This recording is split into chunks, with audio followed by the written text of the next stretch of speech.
Está metido en nuestras vidas, en la realidad, en la noticia, en la ficción, en la historia, en la política, en las campañas electorales, en el fútbol. Se lo toca, se lo gasta, se lo nombra, se lo invoca, se lo ignora, se lo carece, se lo amarroca. Dólar Argento. Dólar Argento. Diálogos sobre una obsesión nacional.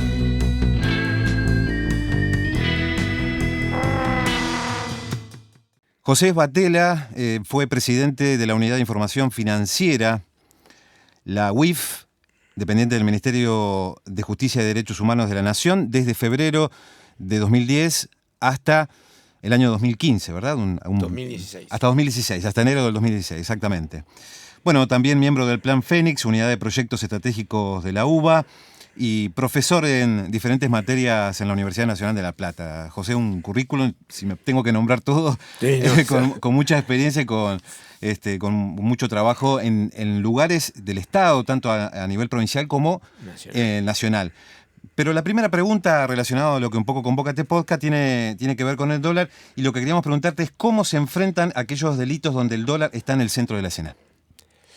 Bueno, el tema principal es el sistema de transferencias de divisas en el mundo, digamos, y como la parte de acumulación de los que se llaman delitos complejos se materializa en dólares, el intento de hacer lícito los dólares que provienen de ilícitos complejos como el narcotráfico, secuestros, delitos de defraudaciones al Estado.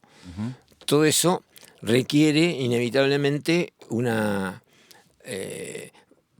forma de que se genere una serie de etapas para que eso vuelva a entrar en el circuito económico. En eso se especializan grandes estudios de abogados y auditorías transnacionales, los que de alguna manera hacen la auditoría de los conglomerados transnacionales, que aparentemente se dedican al tema de minimizar impuestos globales, pero en el fondo de la cuestión es muy difícil pensar que la gran cantidad de dólares que se mueve en fugas hacia paraísos fiscales provenga solamente del transporte físico, ¿no? Uno se imagina valijas, eso es lo mínimo, lo que puede llevarse una persona. Está muy controlado a nivel de la transferencia en aviones y incluso barcos y demás. Puede haber valijas, pero en realidad la gran transferencia es el sistema financiero. Claro. Entonces, previendo todas esas cuestiones, los países desarrollados armaron lo que se llama el Grupo de Acción Financiera Internacional dentro del G20. Eso primero, en los años 90. Al 2000, el G20 se preocupa en armar lo que se llama las UIF del mundo, las Unidades de Información Financiera, que son organismos operativos con poder de policía para entrar justamente en la transferencia y en el manejo de el dinero y las transferencias entre países. Entonces, esos organismos son poderosos porque levantan todos los secretos, el fiscal, el tributario, digamos, los secretos bancarios, los secretos de la gente de bolsa, y genera una obligación por la cual hubo muchas protestas de los sectores obligados a informar cuando se parte de determinados montos a el organismo en el mundo, en las UIF que se fueron creando en el mundo. La Argentina, por ser parte del G20, participa de las reuniones centrales de esto, ¿no? Y a mí me tocó en la gestión del 2010 al 2016 levantar una sanción que tenía la Argentina porque en realidad no hacía efectiva las leyes que tenía aprobadas. Y si bien al principio con las leyes aprobadas estaba bien los países que estaban auditados por pares, se llama, por los otros países, que lo primero que exigieron fue la legislación y la existencia de la UIF. Cuando se crea eso, la segunda etapa, que es la que le tocó a Argentina una auditoría muy fuerte en el año 2009, es la aplicabilidad de la ley. Si se está, digamos, poniendo en funciones las sanciones que dice la ley y si el organismo funciona. Bien, José, y vos, habiendo sido parte de ese organismo y habiendo tenido en situaciones, en corridas cambiarias y demás, Una pregunta que uno se hace, ¿por qué existen todavía esas muchas prácticas, ¿no? Del dólar paralelo, demás, las cuevas, que son ilegales y todavía están naturalizadas, digamos, no vistas? Hay otras prácticas que son vistas como delito y no lo son, y esa se ve naturalmente como parte de nuestra vida, bueno, ¿no? pero eso tiene que ver con una situación, vamos a decir, particular de la Argentina, por las características que tuvo la Argentina en las sucesivas crisis, Uh-huh. donde desde que ingresa al fondo, que creo que en el anterior programa de ustedes se cuenta esa historia, cuando después de 1955 Argentina pasa a formar parte del Fondo Monetario Internacional del periodo 45-55, Argentina no entró en la conexión con esos organismos internacionales y operó con un circuito de relaciones comerciales bilaterales. Le compro a quien me compra, digamos. Entonces no había este problema de tener dólares en función de una moneda de uso internacional. Uh-huh. De hecho, tampoco había deuda en ese periodo. Los periodos así de desconexión de Argentina de los organismos internacionales no son de deuda, porque ellos fuerzan el endeudamiento por el negocio que hay atrás de la deuda, ¿no? Bueno, pero esa desconexión de Argentina se rompe en el 59 ya con Frondizi. Y esa situación empieza a introducir el dólar dentro del circuito de potencial especulación porque el sector agroexportador argentino jugó siempre a la devaluación. O sea, el ícono de ellos es el tipo de cambio. Y el tipo de cambio, históricamente para el sector agroexportador argentino, debe sufrir una devaluación de tal manera que cuando ellos van generando la acumulación en dólares para forzar la devaluación y luego vuelven a comprar en Argentina, entran de vuelta al juego económico. Esa es su situación natural, digamos, ¿no? Entonces, uno de los precios básicos de la economía en realidad está acosado continuamente por el sector agroexportador, que cobra en dólares. Eso se rompió en la época de Perón porque el comercio exterior lo tenía el IAPI, que compraba en pesos y cobraba los dólares el Estado.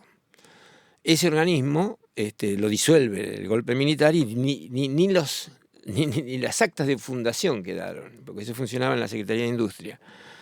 ¿Qué quiere decir? Que a partir de ahí el comercio exterior empezó a ser controlado por el sector privado. El sector privado que controla dólares es muy concentrado.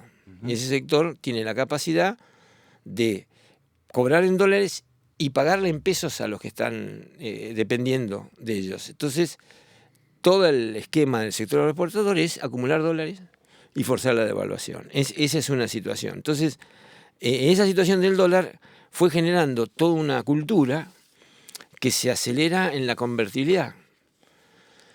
En realidad, el planteo de la convertibilidad que hace Cavallo, cuando saca por ley una paridad 1-1, sí, genera toda una ficción de que Argentina podía tener sus propios dólares y la banca empieza a trabajar con esa paridad en pesos que nace de una crisis, la crisis del año 89, pero que en realidad vio natural esa paridad 1-1 y de ahí a la dolarización total estábamos a un paso. Por eso periódicamente aparecen los economistas que estuvieron de acuerdo con la convertibilidad pidiendo, ahora nuevamente han salido incluso economistas de Estados Unidos, aconsejando la dolarización total de la Argentina.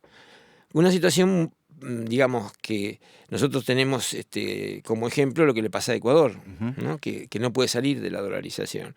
Y de la convertibilidad era muy difícil la salida, porque en realidad la vuelta al peso era una cuestión que estaba casi perdida si no hubiera sido por el esquema de las monedas provinciales, de las letras de tesorería provinciales en 12 provincias que emitieron una masa monetaria contra toda la ortodoxia liberal, digamos, para ser claro. O sea, de eso no se habla, pero la Argentina es uno de los países que transgredió una prohibición expresa a nivel internacional de que los los organismos subnacionales, llaman las provincias o los municipios, pudieran emitir y recuperar soberanía monetaria. Argentina es un caso de estudio líder, y de eso yo participé con un seminario con franceses, que durante 3 años estuvimos investigando cómo fue la lógica de la emisión de las monedas provinciales. Porque las monedas provinciales evitaron la dolarización.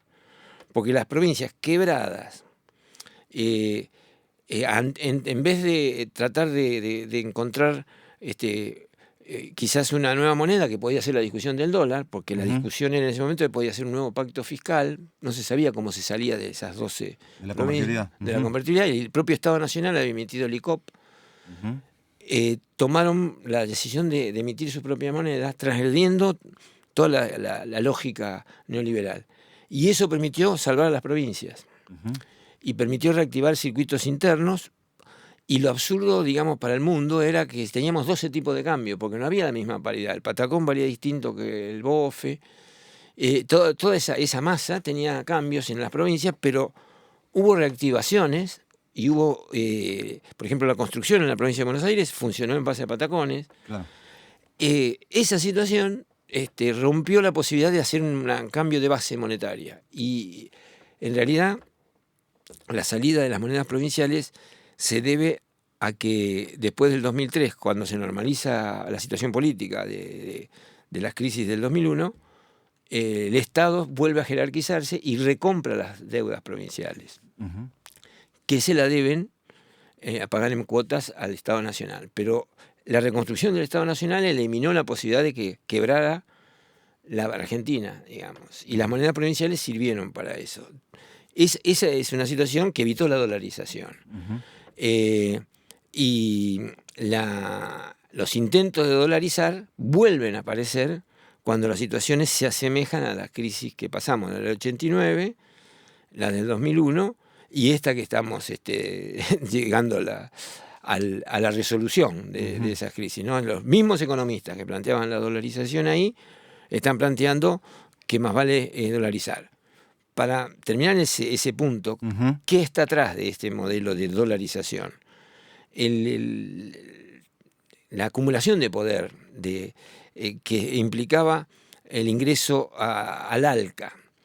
Los dominantes del ALCA, los grandes grupos transnacionales y demás, tienen en su esquema de análisis a futuro una Latinoamérica más la América del Norte, unida desde Alaska hasta Tierra del Fuego, donde las transferencias se manejen por el libre comercio, con los acuerdos de libre comercio que plantearon, y donde las aduanas están obsoletas, porque como hay libre comercio no están, y además una única moneda. Desaparezcan las monedas nacionales. Desaparezcan las monedas y van al dólar. Esa situación era el ALCA en el 2005. Yo digo para entender quizás el grado de conflicto que significó no hacer el ALCA. ¿No? Porque a veces los pueblos y las dirigencias no se dan cuenta del grado de transgresión que significó. Lo que hubiera significado. Lo que hubiera significado el ALCA era un continente sin fronteras y una sola moneda. Sin aduana y sin fronteras. Lo primero que hace un territorio nuevo define su espacio con la aduana y tiene una moneda. Esas dos cosas, es decir, el Estado-Nación, lo vienen a voltear ellos. Y objetivamente siguen con esa idea. Chocan cada vez con más problemas en este momento, ¿no? A nivel multipolar, digamos. El mismo Trump, el presidente de Estados Unidos, no entra, se va del libre comercio, porque funden al mercado interno norteamericano. Por eso no les va bien con eso, pero eso no quiere decir que nos sigan escribiendo y diciendo que vamos a ese mundo maravilloso donde todo el mundo compra y vende sin restricciones y hay transferencia de dinero sin restricciones y una sola moneda, porque la moneda para ellos es un instrumento que reemplaza al trueque. Es importante ahí considerar que la moneda, como nos han enseñado en las facultades a nosotros y demás, considerada como un instrumento para la transacción nada más, desconoce toda la evolución de la moneda que hace otra ciencia, por ejemplo la antropología, que se encuentra con la moneda mucho antes del capitalismo. Y la moneda como tal normalmente define un espacio de funcionamiento económico y une y garantiza en ese espacio la posibilidad de reproducción de ese espacio y el pago de las deudas. En realidad la moneda se genera cuando en el espacio de transacciones, cuando aparece la escritura y demás, aparece la posibilidad de, digamos, firmar documentos que certifiquen deudas. Y en realidad una comunidad cualquiera es una comunidad de endeudados entre sí. Lo que hace la moneda es ponerle nombre y valor a esa deuda. Entonces la moneda no es solo un instrumento de pago, de medio de pago, sino que además garantiza la transferencia de las deudas y la reproducción de ese espacio. Entonces es un símbolo de la relación entre los habitantes de ese espacio. Entonces, es un símbolo, un regulador social. Perder la moneda implica perder ese espacio. Y modificación en las relaciones sociales también. En las relaciones sociales, porque se entra en el espacio de la otra moneda. Cuando una moneda pierde, en el caso de que hubiéramos perdido el dólar, aparecía el dólar elimina el peso y obliga a jugar con ese espacio en dólares. Para tener los dólares hay que relacionarse bien con los que tienen los dólares, exportador como destino, y si no hay que fijarse lo de Ecuador, digamos, que si no exporta petróleo, por ejemplo, no tiene moneda. De hecho, no ha podido. Entonces, esa visión de la moneda como moderador social es la que, de alguna manera, nosotros le ponemos en la discusión académica a la visión de la moneda como instrumento nada más, ¿no? Y la confianza en la moneda es la principal característica. Entonces, el problema que nosotros, para teorizar un poco por qué la dolarización, ¿no? como una sombra continua en la Argentina, la primera confianza es la del medio de pago, el que se usa para la transacción. Cuando esa confianza tiene el refuerzo de una autoridad jerárquica, como el banco, la confianza institucional que da un banco, el Banco Central, garantiza el respaldo para que circule. Los patacones no tenían el Banco Central, pero tenían el respaldo de la Contaduría de la Provincia de Buenos Aires y el gobernador. La tercera confianza, que es la más importante, es la confianza ética, que es la confianza en que eso sirve para el futuro como medio de pago. Claro. Eso no lo tiene el peso. Y eso está ligado a que en disputa está en Argentina el concepto de nación. No está claro. Cuando falta la confianza ética en la propia moneda, todavía no pudimos definir un espacio de futuro claro que identifique nuestro horizonte como nación. Entonces, estamos en disputa y esa, digamos, es como el diagnóstico en base a un síntoma. El síntoma es que no tenemos confianza en el peso, no tenemos claro nuestro destino y estamos en disputa continua sobre el esquema de la Argentina como país y su sentido. Porque el dólar un poco nos integraría a otro espacio, pero no necesariamente en las mismas características que tiene la Argentina, ¿no? Esa es la visión teórica de lo que está atrás de la falta de confianza en el peso. ¿Por qué se fuga tanta cantidad de dólares de la Argentina?